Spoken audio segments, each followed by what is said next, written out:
anio alarobia fa 14 ny volana janoary taona 2024. Evanjely masina nosoratan'ny masina Marka nalaina tao amin'ny toko voalohany 19:20 hatramin'ny 20:30. Nanasitrana olona maro marary ny aretina samihafa izy. Tamin'ny zanandroy izany i Jesosy, i Jakoba ary i Johany raha nivoaka avy tao amin'ny sinagoga dia nakany an-tranon'ny Simona sy André, ary ny rafozam-bavin'i Simona nandry teo am-pandriana fa nanavy, ka noresahin'izy ireo taminy niaraka tamin'izay dia nanantona nandray ny tanany i Jesosy sy nanarina azy, dia afaka nitazony ka nanompo azy izy. Noho ny hariva efa maty masoandro dia nentina teo aminy marary rehetra sy ny azon'ny demony, ary ny tao an-tanàna rehetra nitangorona teo am-baravarana avokoa.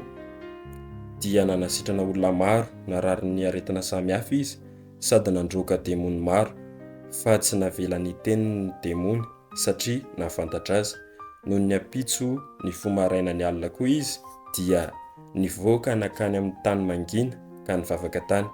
Dia lasa nitady azy Simona sy ny namany, ka noho ny nahita azy dia nilaza taminy hoe, tadiavin'ny olona rehetra ianao, fa izao no navaliny, andeha isika akany amin'ny tanàna akaiky mba hitoriako ho any koa, fa izany no nivoahako.